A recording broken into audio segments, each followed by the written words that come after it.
Welcome to Hendersonville, Tennessee, and we're going to be taking a tour of the Hendersonville Memory Gardens. First, you'll want to go to the office and ask them for a map so that you can find the graves that you're looking for. We're going to be touring the celebrities in this graveyard. Now, I'm going to be going to find Johnny Cash, and on the way of this concrete walkway, it's kind of sad because all of these graves you see to your left, those are all infant and child graves. It was kind of sad because we all expect death is coming. But when you think of death, or at least when I think of death, I think of older people. I don't really think of babies or young people. And it made me realize just how fragile life can be. Make sure you make every day count as though it was your last. Live life to the fullest. At least that's my belief. Now, the very first grave we'll be coming up on is Johnny Cash and June Carter Cash. As you can see, the bench up here, it's got a famous quote from Johnny Cash. And you guys can pause the video and read that if you want. Now, this was a very cold day, so I apologize in advance that I couldn't get all of the graves I wanted to. But I did get quite a few. This is the man in black himself, Mr. Ring of Fire, I Walk the Line, Johnny Cash. And he is laid to rest beside of his wife, June Carter Cash, the woman who stuck with him through all of his problems and was there by his side to help him through the long journey that we all call life.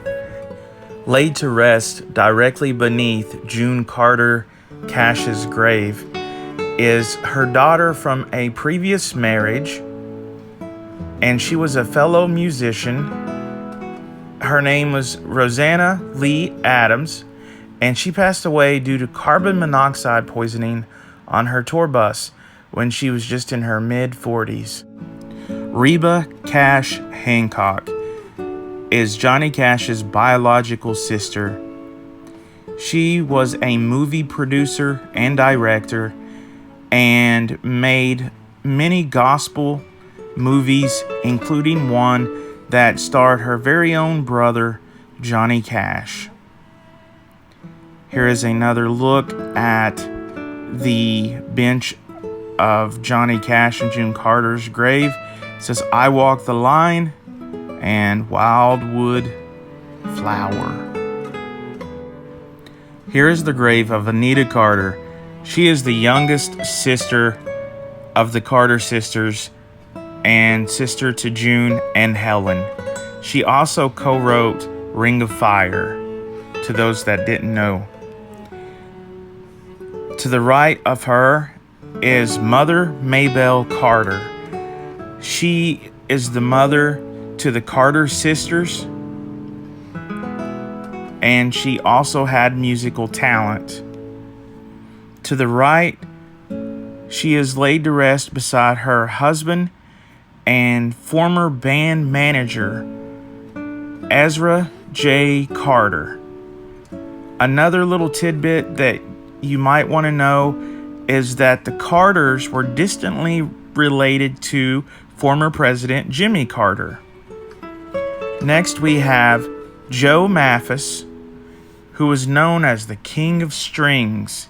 He could play anything musical instrument related that had strings, and some people dubbed him as the best.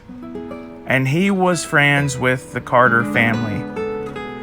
This is Del Mathis, which is Joe Mathis's son. He was also into musical talent and had a musical career. But his life was tragically cut short. Next, we have Merle Kilgore, who co-wrote Ring of Fire with Anita Carter, which is June's sister, And he also wrote songs like Wolverton Mountain. Ring of Fire would later be pushed to Johnny Cash, where he made that song famous. And as you can see on the back of Merle Kilgore's bench, you can read what it says there. And this right here is his plaque over top of his grave. And it gives you some more information about Merle and how he was a musical writer and made plenty of hits. Also, it is noted at the time of his death, he was the manager to Hank Williams Jr. I hope you enjoyed this video, and there will be many more to come. Please take time to smash the like button and to subscribe to my channel. I would greatly appreciate it.